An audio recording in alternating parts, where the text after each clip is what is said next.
Gwen taken away from Keen. It's been one of his best champions this season, and they will play the Ashe support. Wait. So Ashe support can be very oppressive in lane, and when you have Kalista Ashe, it sticks to this squishy bottom lane super hard. You could push very aggressively, and if you hit your W, it's slow. You actually have kill pressure in the lane. Again, Fate's Call, not amazing in team fights because Ashe does not want to be going in there. But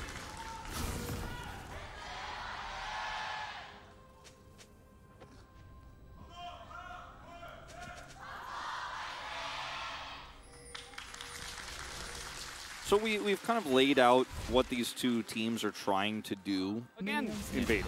Yep, he's already flashed, and you can see the Hex Flash is timing in here in just a moment. But he's going to invade and try to get an early lead here. And like, we've seen Kalista into Ezreal before.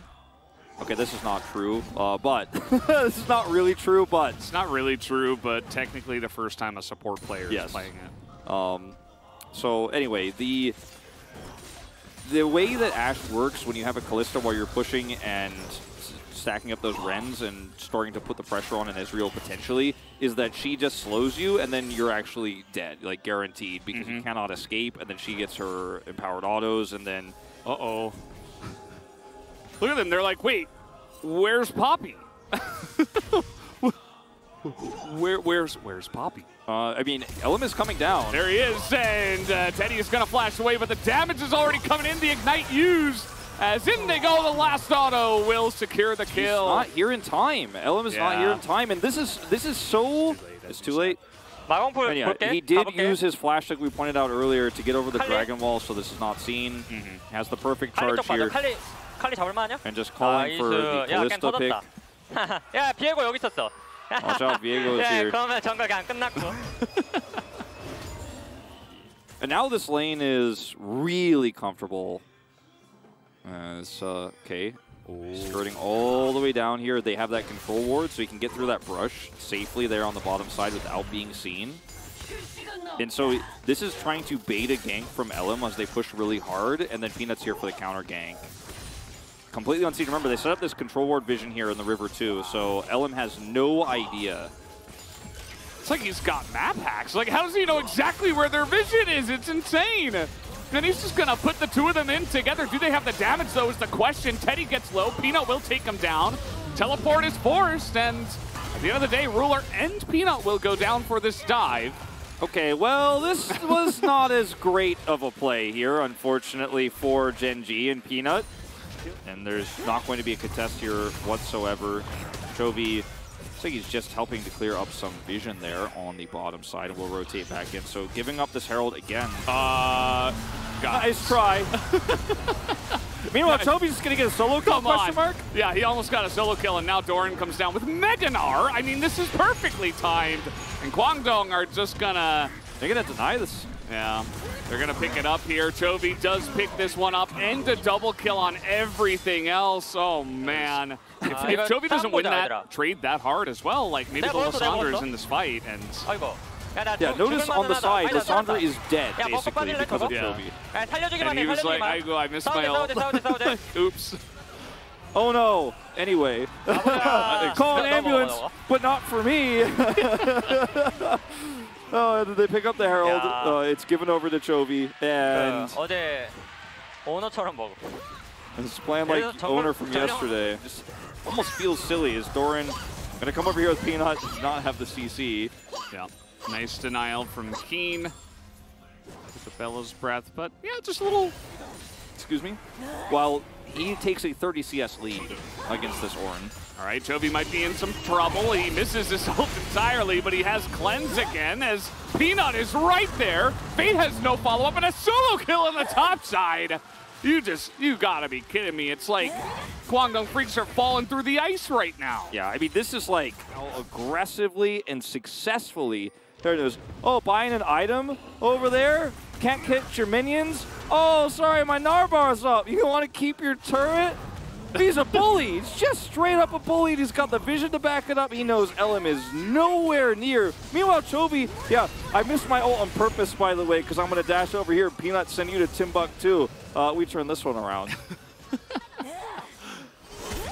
Oh, no. Teddy doesn't get the back. Peanut was there again, by the way. I don't know how it seems like he's just everywhere, especially when he plays Poppy. He's just so fast. Ruler has cleanse. How does anyone ever kill this Azir? Like, they had the perfect chance earlier, and they still couldn't do it because Peanut was his bodyguard personally. I just don't know if Chovy dies this game. LM is in Timbuktu, as you said. Trying to actually start a fight here, though, but Lahen's surprisingly tanky, and he is not going to die somehow, some way. And that was Hoyt as well being sent in, and now they are just desperately fighting. I mean, they have to know that this is not a fight you can take, but with Doran flanking, they say, well, we have nothing to do. King can't get there. He doesn't have teleport. Oh, yeah, you know, he's in there. Well, if Peanut face checks, then, you know, it's a lot of damage that can come in. Level 16 Doran is fighting against 3 now, as the arrow will be used by Hoyt, just trying to get something. And again, Gen G, they don't care about the Baron. They want to get some fights down. They want to get some more KDA, as Fate is in trouble. And he is just burning down. Not quite going to go down.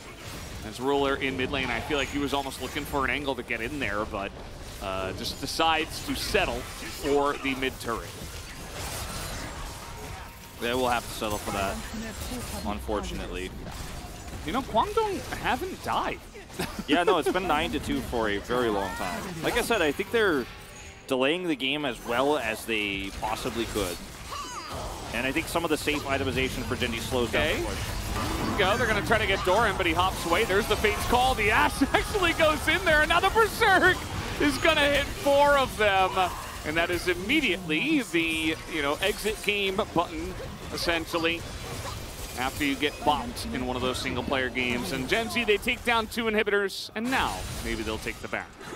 This is the Gandalf, you shall not pass composition here for Gen G. Yeah. Renata is just really strong. But I mean, Renata, but also Emperor's Divide, but also Gnar, but also Poppy. Yeah. Oh, bad angle. Oh no, Lahen's. Oh, that's... He ran, if he... No take down. Nope, not going to happen. There's one of the walls you were talking about. That actually went through all 4 members without hitting anybody. Yeah. Ruler just decides to go home.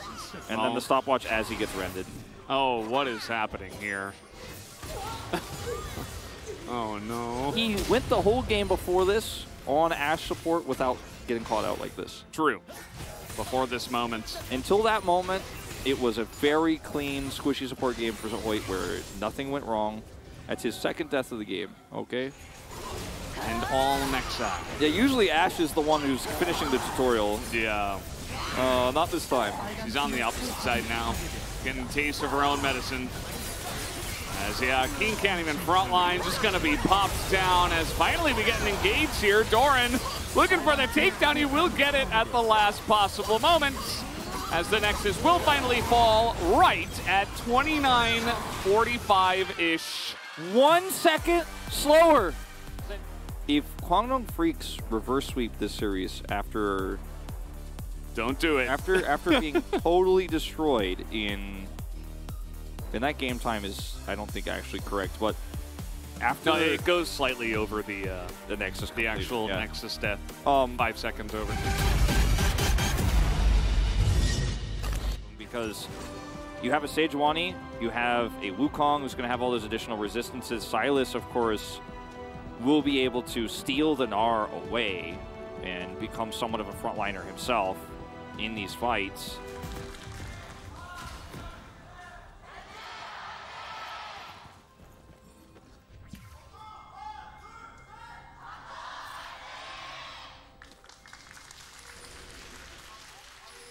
Here we go, back onto the Rift here for game number 2. Same sides. Oh, it should do well in this lane, as I'm going to have to hold that thought. Ignite comes in. Keen is dead. Absolutely. And flashless now. Yeah. We might see a little repeat gank come out from Peanut. We've seen this matchup between the Gnar and the Sejuani go so many different ways. This is like the most action we've had in this game is junglers waiting in bushes, but both of these teams playing so carefully that that's kind of your angle. As there's a wave here, or 2 minions. Fate's like, I'm fishing for a charm. But Chovy's positioning is just so good. Pulls him all the way up to the choke, the opposite push where he don't have vision. Mini Nard comes in, flash used by Keen. It looked like that was going to miss anyway, but just extra safety. And now, with Peanut nowhere near mid, that is an easy drop into mid, but we are going to be trading plates. Trading plates. Let's see how far they can get up in the top side, though, because the mid push has ended. Yeah, the mid push ends, and also okay, hold that thought. Yeah, another fight down on the bottom side, but you can see the lack of damage that Teddy even has at this point in the game, especially with Swifty's purchase first. Here comes the open up. Lahen's just going to block this for him. Just make sure 100%. Even misses the last shot. That's unfortunate. Helping burn front lines. Yeah, I mean, it's a good point. I mean, you know, my first reaction when I saw that was definitely negative, but I think, you know, you even have the extra pick potential as... Speaking of pick potential, you're dead. Yeah, that was a really nice arrow. Of course, Ruler, no stranger to the Ashe, so he's like, yep, I'm going to land this right here. Fate standing still, caught. Actually pretty nice. Now Lahen's in a weird spot as over the wall. Here comes Hoyt trying to get that knock up. The Berserk is coming in, and it eventually hits the Jhin, and they finally do get the kill. And the takedown is a little bit too late, but that is a trade that Gen G will... And I mean, it's not that far away, so the stun duration here is not that long, but it's just long enough to get center Everfrost to proc in the follow-up CC, and that's why Everfrost seems to be such a good choice here, or just factually is such a good choice. Got him. Might be a little bit early. Let's see what they can get with this. He's letting it tick down a little bit before he actually does commit to it, as he's trying to make it happen with the Rift Herald coming down here. Kwangdong will be able to deny this. But Gen G get position on Drake. And now Chovy has the Rakan ultimate to deny them from actually rotating in. Everfrost a bit early there, though. He really wanted that ward, and he got it. I mean, that was his ward, you know, but it's not his life, as he will be taken out. Peanut goes in, and he's like, ooh, I don't know about that. Chovy not really able to help too much with it. Ruler is trying his best, but just with that play onto the ward, Chovy getting a little bit too close to the sun, and he gets taken down. Yeah, he wanted the ward so badly that he was out of position, and then, of course, even committed his Everfrost to try to escape, and was chain CC'd, so couldn't actually get value out of the Rakan ultimate. Somewhat significant, but it's not going to be the backbreaker. It's really just going to be additional regen, and okay, Hoyt. Oh my God. I mean, this is a certified Hoyt moment. Yeah, we can put the stamp on that one. I agree. Like last game, he played so well in terms of positioning without any control. This time, that was an unforced error, and he is just instantly punished. Lahen's, I mean, that was pretty sick too. Like to get that in right at that moment. He's trying to build up that Mega Gnar. You see he has a very aggressive angle. Doran's still in mid, trying to clear that out. Gnar is stolen. Here comes the TP to make this a 5-on-5. They have all the tools. Gen G do. Gnar, Deathcap. Hey, they're engaging onto what is about to be Mega Gnar. They're trying to play around the Gnar. King doesn't have the angle, and Ruler is frontlining, slowing him up, not allowing him to engage. Really nice charm there from Fate to deny Chovy on the backside angle, but I think Kwangdong are still going to have to give this up potentially. He's going to try to teleport back, but they might just not have enough time. He's going to teleport.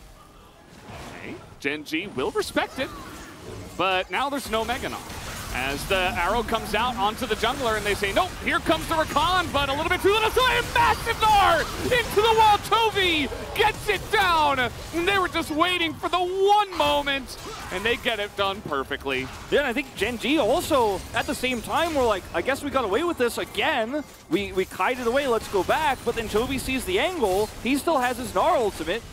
Just here is watch Chovy flash this. And to be honest, up until this point, not much had happened in this game. Yeah. And he said, that's all I was looking for. I mean, that's all you had to do, Chovy. Yeah, I mean, you consider what else he could have picked, maybe like a Kai'Sa, but not into the Ashe, right? Or the Thresh Jinx. Yeah, that could have been an answer. You were calling for it. There's the Berserk. They are going in. They press all their buttons, and now I think that should be just enough. Everybody just going to get blown up behind the turret. And they are diving straight into the back of the base. As in goes Peanut. Not quite able to take down Teddy and LM. Curtain call. They're just lining up all 5, all 6 even there as Peanut puts out the clone.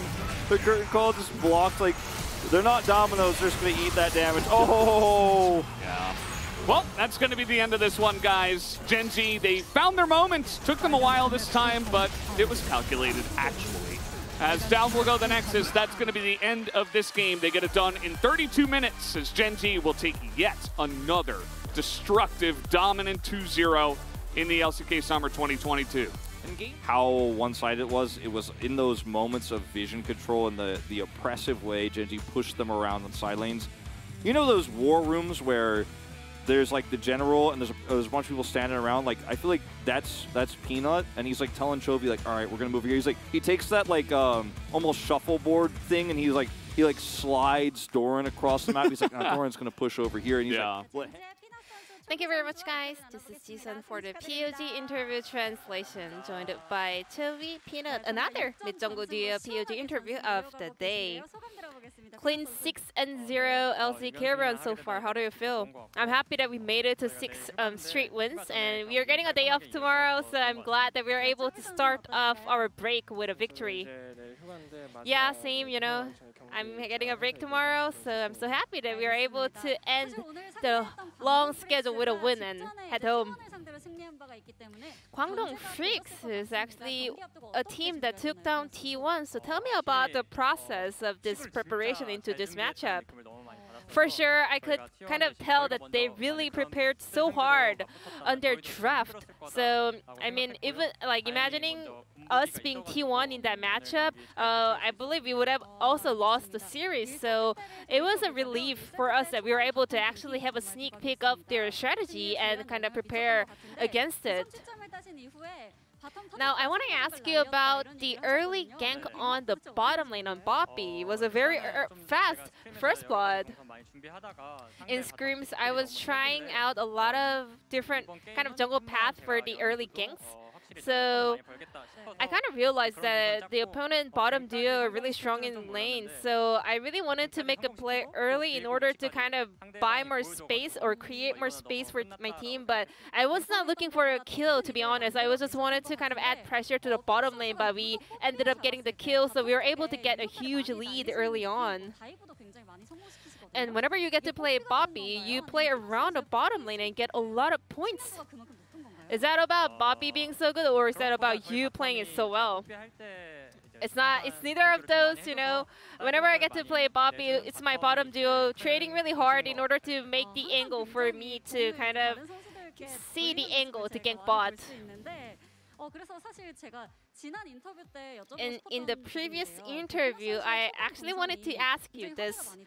Your early passing is always so on point and creative. Where do you get all these inspirations? You know, in scrims or like before I go to bed or maybe in shower, you know. I just like always think of League of Legends, how I should kind of plan out my early path, you know. And then I get to find 1 or 2 gems. Chovy, what are your thoughts on Peanut's early gankings and his path? I think whenever the opponents are trying to go for an aggressive play, you know, Peanut is always there to shut down their attempt, so it makes the game a lot more comfortable for sure. Did Score also give you any advice? I mean, not only Score, but also all the other coaching staffs always give me a good advice or help me out, you know, planning those paths. So everyone on the coaching staff share the credit as well.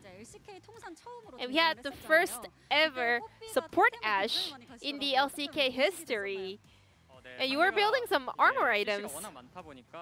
I mean, the opponent had a lot of crowd controls, so I was kind of trying to get ready for that. And also, Ashe has been a very popular pick, especially in that T1 series, so it was not a big deal to play against it. And Chovy, you played Silas into Ari and also Jhin. Tell me about the Everfrost build. I mean, it did get nerfed, but it's not that big, you know. It doesn't really hit hard. I mean, as long as you can hit your root, you can still, you know, find a great angle to engage your other skills. So I still build Everfrost. And also in game 2, well, Kwangdong Freaks was stacking up a lot of the Drakes, but you guys are able to turn the game around with a fight around this Ocean Drake. Tell me about this fight. I was just having all eyes on that angle with this hijack Gnarled.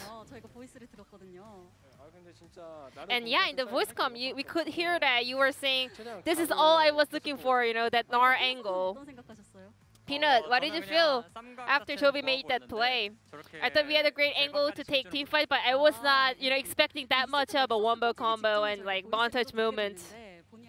And at the end of game 2, we could get a listen into the Gen G players, and everyone was like claiming I did this one so good, I was doing so well, I was doing this bad. So who was the MVP of Gen G today? I mean, I think I was not. It was a bummer that I was actually got caught once with the Mega Gnar, so that's a bummer, to be honest. Me, I mean, same. I wish I could get more kills on the top lane in order to kind of create space for our bottom duo. So that was a bummer, but other than that, everything was pretty clean. And also, game number 1, Peanut, you said after you stole the Herald, you were like, I stole it just like Owner did yesterday. I mean, T1, obviously they are our next opponent. You know, they're one of the strong teams, and I said that just because, you know, it was not about, you know, I perfectly calculated, like the opponent didn't have to smite or something like that. I just wanted to put it simple by just saying I stole it just like Owner did yesterday. And exactly like you said, your next opponent will be T1, and you message over to Owner. You know, I'm young, you know, so I hope you show your respect to me in that matchup. What about you, Chovy? Well, I think it's gonna be one of the most hyped matchup coming up, so I will do our best in order to work hard against one of the strong teams of the LCK. And this will be the end of the interview from the Gen G POGs, and back to the caster's desk. Thank you.